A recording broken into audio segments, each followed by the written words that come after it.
Muy buenos días a los compañeros de los medios de comunicación y a la sociedad de Aguascalientes que se conecta a través de las redes sociales.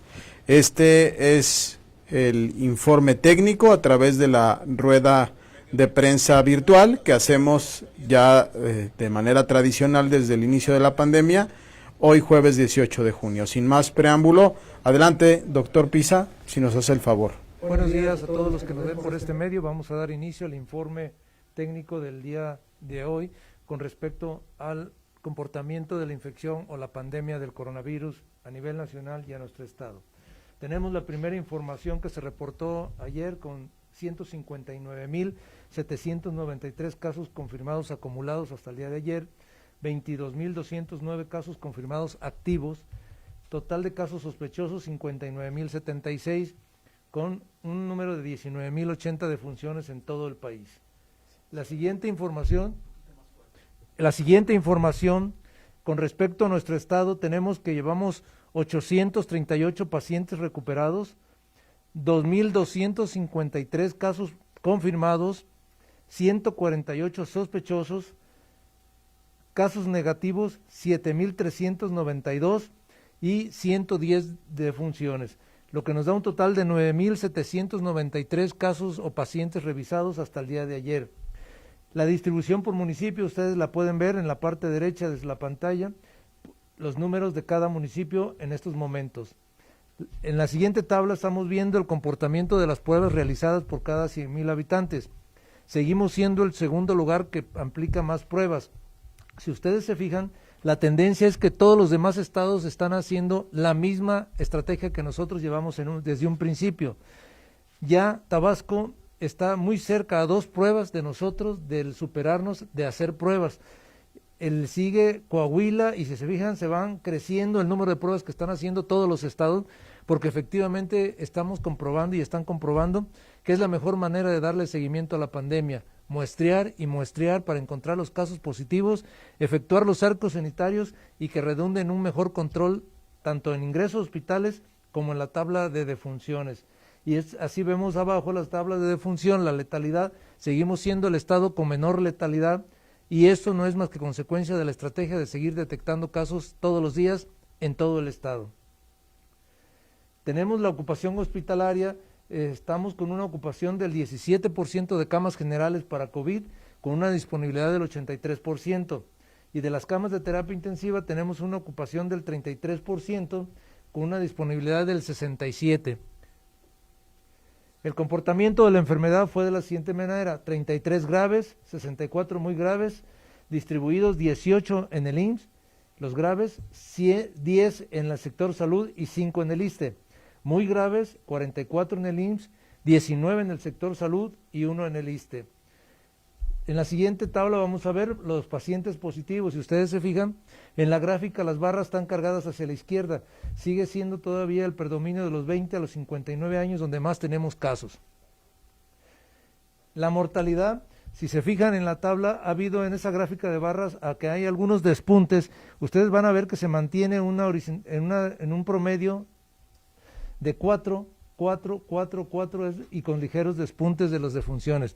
Quiero aclarar aquí que las defunciones que se reportan en un día no quiere decir que sean todas las que se dieron ese día. Que quede claro que efectivamente ese día se acumularon todas las que quizás venían siendo investigadas como sospechosas de muertes por COVID y hasta ese día se tiene el certificado de defunción de manera específica acreditando que la muerte es consecuencias de la infección por virus del coronavirus. Sigue siendo la mortalidad mayor en hombres. Por municipios, Aguascalientes concentra el mayor número, el 75%. Por edad, ustedes pueden ver, ahí sí ya la gráfica se centra, tiene una representación más estable, entre los 40 y 45 años hasta los 80, 90 años tenemos la mayor incidencia. El lugar de la defunción por instituciones sigue siendo en el IMSS, el 83% de las defunciones son derechohabientes del IMSS y el 16% del sector salud. Las comorbilidades que acompañan a la enfermedad del coronavirus son la de primer lugar: hipertensión, diabetes mellitus, asma, enfermedades cardíacas, insuficiencia renal, POC, que son las más frecuentes, y obesidad. Son las enfermedades que más acompañan a al padecimiento de COVID y que han generado casi en su mayoría la causa de muerte por complicaciones agregadas. El resto son las gráficas donde se acumulan los nombres todos los días o todos los casos positivos diarios que cada semana vamos eliminando. Es toda la información técnica, nos quedamos en espera de sus preguntas. Abrimos el bloque de preguntas y respuestas. Claudio Bañuelos pregunta, ¿le dan seguimiento a los pacientes recuperados de COVID-19? Y si es así, ¿qué procedimiento aplican? El seguimiento que se les da es hasta que cumplen su cuarentena y después de la cuarentena se les deja abierta la oportunidad de que sigan comunicándose en caso de que vuelvan a sentir alguna molestia o alguna sintomatología. En este momento también estamos dando seguimiento porque es muy importante que los casos positivos sean donadores voluntarios para plasma en un momento dado para poder implementar tratamientos con este mecanismo de plasma administrado a los pacientes graves. Eli Rodríguez pregunta que hay un supuesto reporte que la ocupación de camas para pacientes COVID-19 en el Hospital Hidalgo está casi al 100%. ¿Qué tan cierto es Miren, esto? La ocupación de los hospitales es muy flexible. Hoy puede amanecer en una medida, mañana amanece otra, pasado tenemos otra. Le estamos dando un seguimiento muy puntual a las 24 horas. En este momento le puedo decir que sí se ha incrementado la hospitalización de pacientes. Como lo estamos viendo, tenemos casos positivos que se han incrementado y esto ha originado que la demanda del hospital también se incremente, y no nada más en el Hospital Hidalgo, también en el IMSS y en el ISSSTE. Pero tenemos en este momento todavía la oportunidad de recibir pacientes en el Hospital Hidalgo para manejo de casos complicados de COVID. Afortunadamente, la gran mayoría de los enfermos cursan con un padecimiento estable, sin problemas graves, y muy pocos son los que generan la necesidad de una atención intrahospitalaria grave. En este momento puedo decirles que tenemos ya otra estrategia. Estamos iniciando una reconversión para que en un momento dado no vamos a esperar que se nos sature el hospital. Estamos ya planeando, antes de que se sature el hospital, como lo dijimos desde un principio, con un 60-70% vamos a empezar a hacer la reconversión del Hospital Tercer Milenio, equipándolo con las necesidades de pacientes que puedan ser alojados en ese hospital para ir descompresurizando o eliminando la carga del hospital y pueda dar ingreso a pacientes que realmente ameriten la atención muy especializada en ese hospital. Pero en este momento puedo decirles que sí tenemos un aumento de demanda, pero aún contamos con el servicio para la gente que requiere esa atención. Elena Rivera del Heraldo pregunta si se han adquirido más pruebas y cuántas se tienen actualmente, ya que estamos a punto de llegar a las 10,000.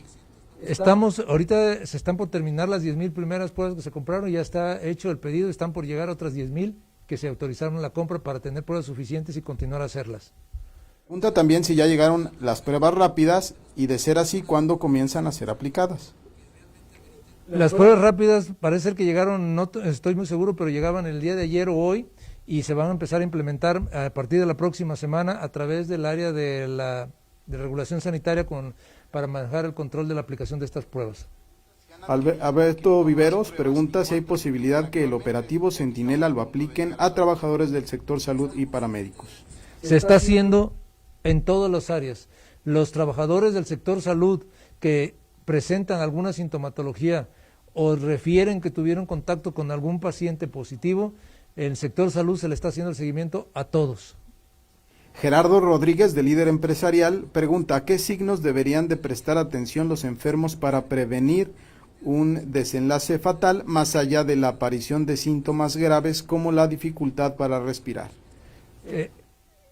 Quiero que les quede muy claro, estamos en una pandemia que estamos conociendo y no tiene más de 6 meses que estamos conviviendo con ella. Estamos aprendiendo todo, hasta los síntomas que nos puede dar.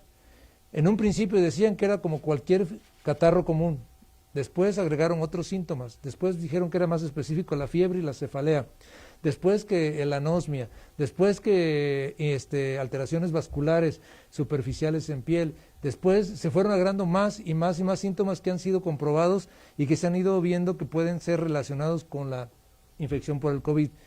Lo que recomendamos desde un principio, y se los quiero hacer nuevamente con mucho énfasis, no esperemos que tengamos síntomas de gravedad.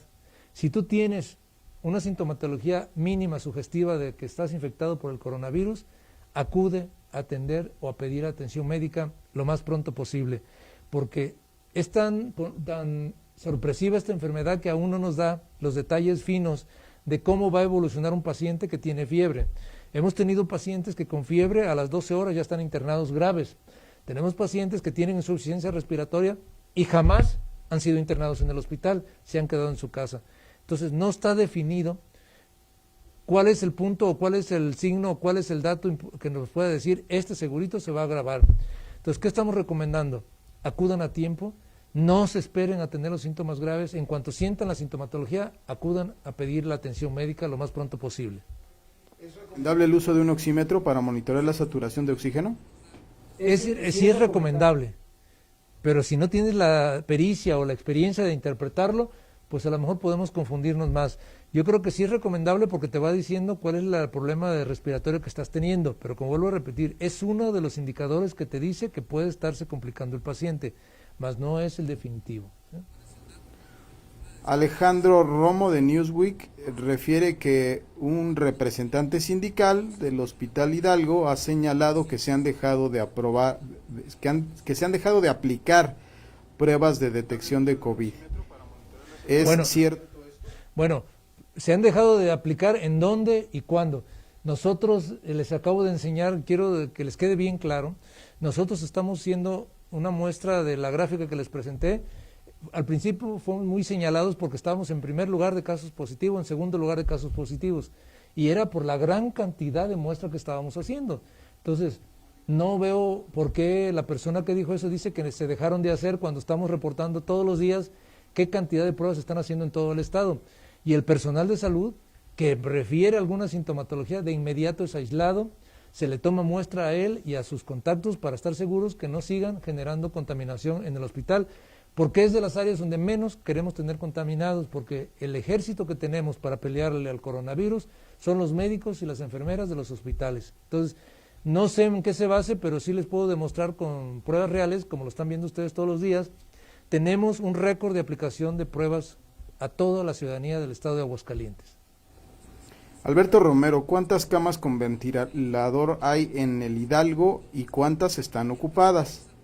Bueno, voy a darles más adelante una transparencia para que vean cómo está el comportamiento. Tenemos camas de terapia intensiva con ventilador, tenemos camas en terapia intensiva sin ventilador, hay en urgencias, hay un piso especial también, y estamos moviéndolos constantemente de acuerdo a las necesidades. Les vuelvo a repetir, es muy variable. En este momento hablamos de 60 camas aproximadamente con ventilador, pero hablamos un desdoblamiento de camas sin ventilador, alrededor de 150 serían acumuladas, tanto las de ventilador como las de no ventilador.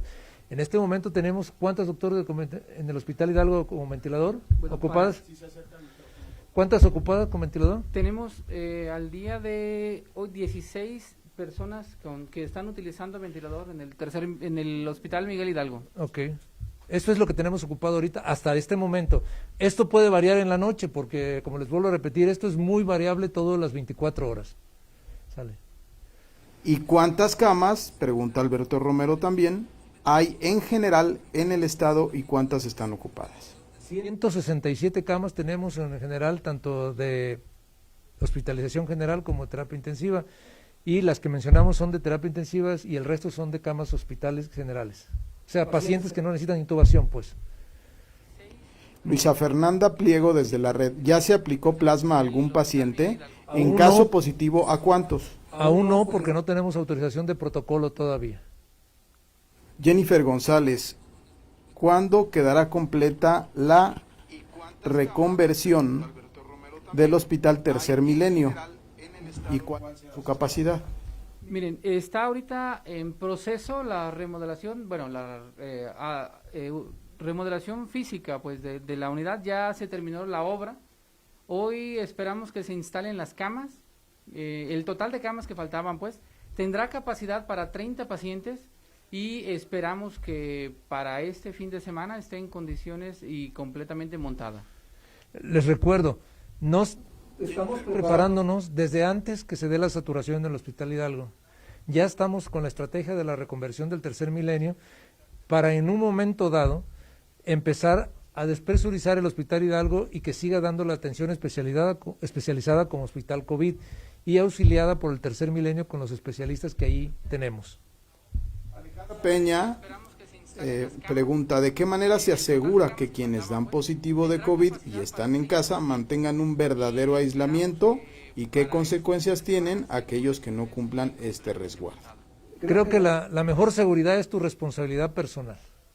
No podemos ponerle un policía a cada positivo, ni podemos ponerle un médico a cada positivo. Lo hemos enfatizado y lo seguimos repitiendo siempre.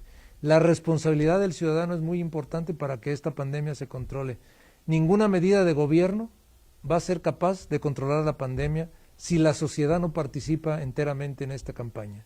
Entonces yo les vuelvo a recordar, la responsabilidad de una pandemia se soluciona, la mejor solución o la mejor estrategia es que la sociedad participe con lo que le corresponde. Si no cumple con el cerco sanitario que le estamos dando, bueno, él sabe que pone en riesgo a su primera etapa a su familia y segundo a los más cercanos con los que conviva. ¿Qué hacemos con una gente que no obedezca? Bueno, le trataremos de llamar la atención que vuelva a regresar a su cerco sanitario y se lo diremos cuantas veces sea necesario, pero no podemos tomar ninguna medida represiva hasta este momento. La última pregunta, las que han llegado con posterioridad a esta conferencia de prensa, las responderemos por escrito. Mario Luis Ramos Rocha, del Sol del Centro, ¿en qué nivel se han incrementado las infecciones en personal de salud? Infecciones en general no tengo la información, es una información muy detallada, pero de lo que sí le puedo decir es que tuvimos un considerable grupo de personas del sector salud en inicio de la pandemia que se nos contaminó. Afortunadamente la gran mayoría regresó asintomático y está trabajando ya incorporado en sus áreas. Tuvimos algunos decesos, como ustedes fue de su conocimiento del área médica, pero afortunadamente la gran mayoría ya se incorporó a sus trabajos y la infección únicamente que tenemos controlada en este momento como información es la del COVID. De las demás no tengo la información exacta en este momento, se las hacemos llegar en un poco más tarde. ¿Tiene el número y cuáles son las medidas que se han implementado para evitar que médicos, enfermeras y paramédicos sigan infectándose? El equipo de protección personal se ha estado distribuyendo de la manera puntual en base a las necesidades de todos los días. Tenemos capacitación que se les da antes de entrar a las áreas COVID y se ha estado reforzando constantemente cómo utilizar el equipo, cómo vestirse y cómo retirárselo. ¿Para qué? Para que no generemos contagios. La gran mayoría, quiero decir también, de los contagios del personal médico, pues no ha sido en los hospitales, ha sido en la vida personal algunos. Entonces, no podemos decir que se han infectado el personal médico, se ha infectado todos en los hospitales. Ha habido gente que se ha infectado fuera de los hospitales y desgraciadamente han generado que se propague dentro de un hospital. Entonces, pero esto es así, en una pandemia tan grande y tan amplia y con alta contagiosidad, pues en cualquier momento puede haber un contagio por la gran dispersión que tenemos ya de virus en todo el estado. Vuelvo a repetir, la mejor manera, y lo estamos repitiendo con nuestro personal constantemente, los jefes departamentales, los jefes médicos, los jefes de área, es recalcarle a todo el personal que sea consciente de su responsabilidad y que acate las medidas de prevención que se están dando hasta este momento. Igual para la sociedad, adopte las medidas definitivamente como todos los días. Tenemos que aprender a convivir en positivos, tenemos que aprender a convivir con positivos. Ahorita en este momento, quizás todos podemos ser positivos hasta no demostrar lo contrario. Entonces, pensemos que todos los lugares donde vayamos vamos a encontrar gente positiva porque son asintomáticos. Entonces, cuidémonos donde estemos y hagamos lo que nos toca como sociedad. Antes de concluir, Alberto Romero solicita si se le puede precisar cuántas camas con ventilador hay en el Hidalgo. Doctor, mire, para... del total, ¿y cuántas están ocupadas ahorita? Déjeme abrir la tabla. Y sí, miren, aquí habría que considerar que la positividad, pero la presencia de camas con o sin ventilador, depende, como el doctor Pisa lo dijo hace un rato, que es muy dinámico. Por dar un ejemplo, ayer trasladamos a casa más de 6 personas del Hospital Hidalgo que se fueron ya dadas de alta.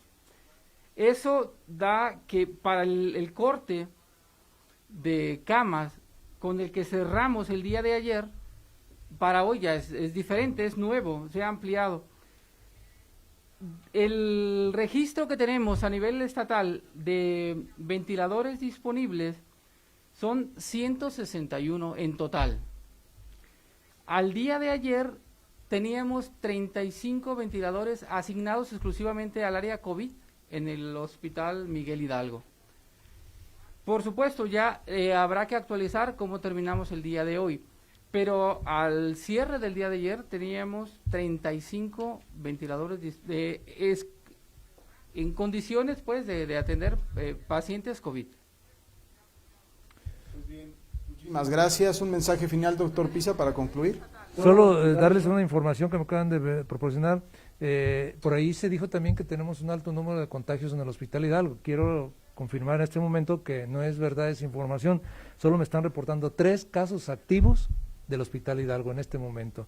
Entonces, no tenemos esos 50 que dicen, y para tranquilidad de los mismos trabajadores del hospital les quiero decir que estamos muy al pendiente de darle seguimiento a estos.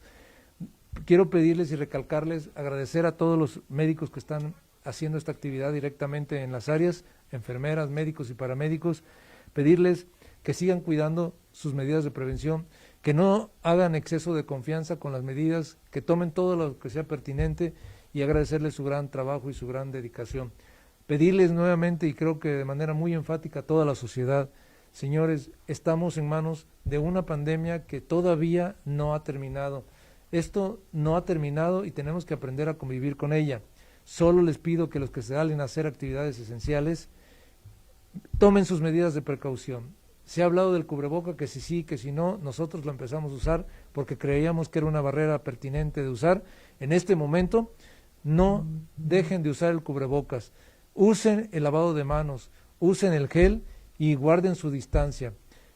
Vuelvo a repetir, aprendamos a convivir con positivos, porque ahorita puede haber positivos asintomáticos en la misma familia incluso.